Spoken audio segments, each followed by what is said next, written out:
Assalamualaikum warahmatullahi wabarakatuh. Alhamdulillah wassalatu wassalamu ala rasulillah wa alihi wa sahbihi. Segala puji bagi Allah yang senantiasa memberikan kesempatan kepada kita untuk memahami makna yang terkandung dalam kitab suci Al-Quran. Pemirsa, kita berjumpa lagi dalam program Tafsir Al-Misbah bersama Pak Quraish Shihab yang merupakan rangkaian program Berkah Karunia Ramadan Metro TV. Pada episode kali ini, insya Allah kita akan membahas ayat 122 dan seterusnya dari surah Al-An'am. Ayat-ayat ini antara lain memberikan gambaran perumpamaan orang-orang yang tenggelam dalam kemusyrikan. Selengkapnya selengkapnya penjelasan ayat-ayat ini akan kita simak bersama narasumber kita Pak Quraish Shihab. Apa kabar Pak? Alhamdulillah. Alhamdulillah. Baiklah pemirsa, pagi ini kita juga ditemani oleh jemaah dari pengajian Aisyah Jakarta Selatan, pengajian Masjid Atin, pengajian Aisyah PJMI Bintaro, juga Dewan Keluarga Masjid Universitas Paramadina. Assalamualaikum warahmatullahi wabarakatuh. Terima kasih ibu-ibu, bapak-bapak yang sudah hadir bersama kami. Baiklah, kita langsung saja, Pak Quraish, silahkan. A'udzubillahi minasyaitonirrajim. Bismillahirrahmanirrahim. Ayat-ayat yang lalu berbicara tentang tuntunan Allah menyangkut penyembelihan,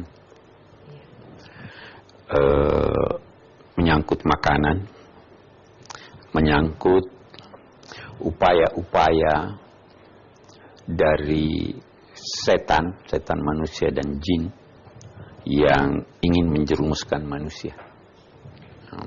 Ayat kita ini kemudian menyatakan demikian. Surah Al-An'am ayat 122. A'udzubillahi minasyaitonirrajim. Awaman kana maitan fa ahyainahu wa ja'alna lahu nuran yamshi bihi fin nas kaman mathaluhu fiz zulumat laisa bikharijin minha. Apakah orang yang mati lalu kami hidupkan dia dan kami anugerahi dia cahaya yang dengan cahaya itu dia dapat berjalan, yakni berada di tengah-tengah manusia, sama dengan orang yang berada di dalam aneka kegelapan. Saya jelaskan sekarang. Pertanyaannya mudah begini kalau kita permudah. Sama enggak orang yang jalan bawa pakai lampu, ada cahaya yang menyoroti dia, dengan orang yang dalam gelap gulita? Pasti tidak sama. Al-Quran ingin menggambarkan begini. Orang yang mendapat petunjuk Allah itu, orang yang berilmu itu adalah orang yang memiliki cahaya. Ilmu kan cahaya, petunjuk kan cahaya.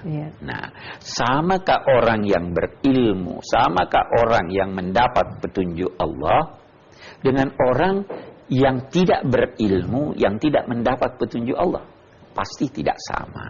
Nah, kita kembali ke ayat kita ini, kita ingin katakan begini. Di sini dia katakan, apakah sama yang mati lalu dihidupkan Allah? Nah, yang mati jiwanya lalu dihidupkan jiwanya oleh Allah. Orang yang tidak berilmu, orang yang tidak mendapat hidayat, itu namanya orang mati. Tidak. Dia tidak bisa berfungsi sebagaimana fungsi yang diharapkan dari kehadirannya. Orang yang melaksanakan fungsinya dengan baik, itu orang hidup. Saya beri contoh bahasa Al-Quran nih, ya. Ada tanah yang gersang ada tanah yang subur. Tanah yang gersang itu dinamainya tanah yang mati. Ya. Ya kan? Ya. Tanah yang subur itu dinamainya tanah yang hidup. Kenapa? Karena tanah yang subur berfungsi sebagaimana fungsi yang diharapkan dari tanah. Ya kan? Nah, manusia begitu. Manusia yang hidup adalah yang melaksanakan fungsinya sebagai manusia. Fungsi manusia yang hidup itu memiliki nilai-nilai, mempunyai petunjuk-petunjuk dan melaksanakan petunjuk-petunjuk itu sesuai apa yang dikehendaki Allah. Orang mukmin hidup. Orang kafir mati. Nah, samakah orang yang mati lalu dihidupkan Allah? Dulu sahabat-sahabat Nabi sebelum masuk Islam itu dinilai sebagai orang mati. Dia musyrik. Ya kan? Dihidupkan oleh Allah, diberi oleh Allah petunjuk, diberi nilai-nilai, lalu mereka hidup dalam kehidupan dunia ini dengan melaksanakan nilai-nilai itu. Kami berikan kepadanya cahaya yamshi bihi finnas. Ini kita lihat lagi. Ilmu itu, hidayat itu bukan sekedar apa yang Anda ketahui dalam benak Anda. Tapi ilmu itu harus diamalkan. Anda udah tahu sholat subuh wajib sebelum matahari terbit. Sudah punya ilmu atau tidak itu? Sudah punya. Tapi Anda harus amalkan. Al-ilmu bila amal kasyajari bila samar. Itu kan ungkapannya, ilmu tanpa diamalkan seperti pohon tanpa buah.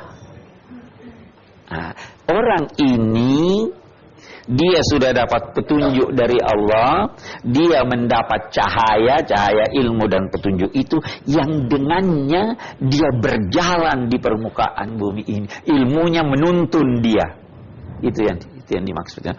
Yamshi bihi fil ard kaman masaluhu fil zulumat. Seperti satu orang yang berada di dalam kegelapan, dia tidak bisa keluar dari kegelapan itu. Sudah kepribadiannya udah kotor. Itu pasti tidak sama. Begitulah orang-orang, begitulah dihiaskan kepada orang-orang kafir apa yang mereka lakukan. Kita akan teruskan nanti. Baik. Baiklah pemirsa dan juga hadirin yang ada di sini.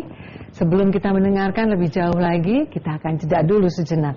Untuk itu tetaplah bersama kami dalam Tafsir Al-Misbah mengenal surah Al-An'am. Itu dihiaskan oleh setan apa yang dia tuju. Jadi dia bangga, ini bagus. Pemirsa, kita kembali lagi dalam program Tafsir Al-Misbah bersama Pak Quraish Shihab. Untuk itu, silahkan Pak dilanjutkan. Faman yuridillah an yahdiyahu yashrah sadrahu lil Islam. Siapa yang mau mendapat hidayat dan Allah mau memberinya hidayat karena dia mau, maka apa yang Allah lakukan? Yashrah sadrahu. Dia lapangkan dadanya. Sehingga dia dapat menerima tuntunan-tuntunan agama. Nah, dada, hati itu elastis.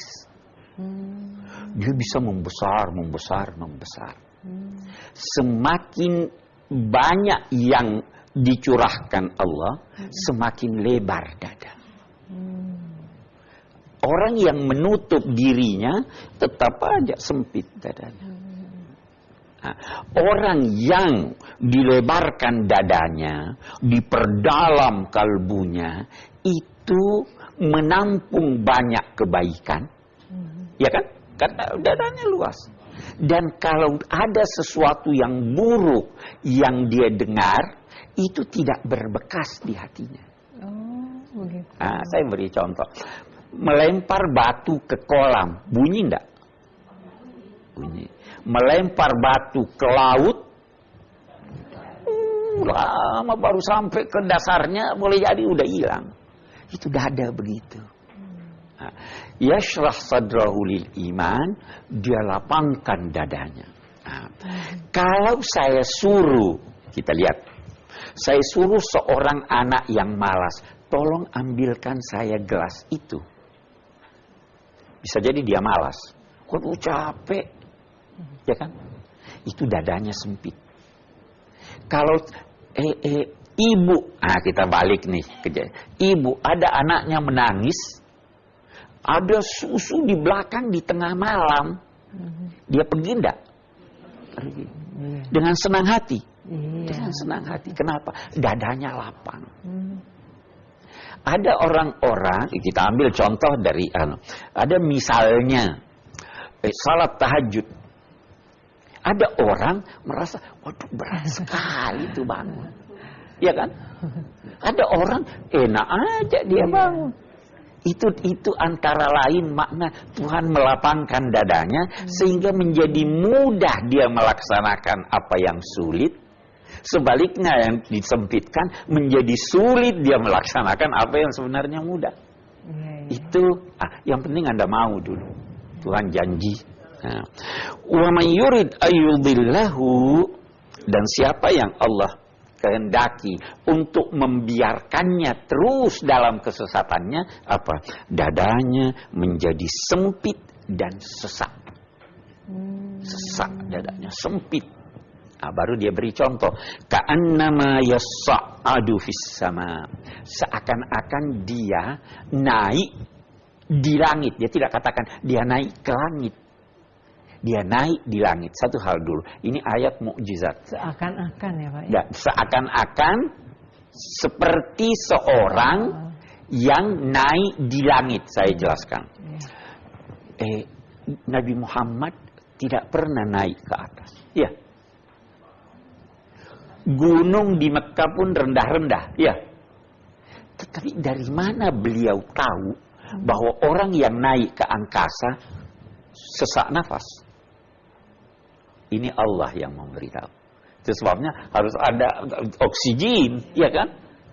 Nah, orang yang sempit dadanya diserupakan oleh ayat ini dengan seorang yang naik, dia tidak katakan ke langit, tapi di langit.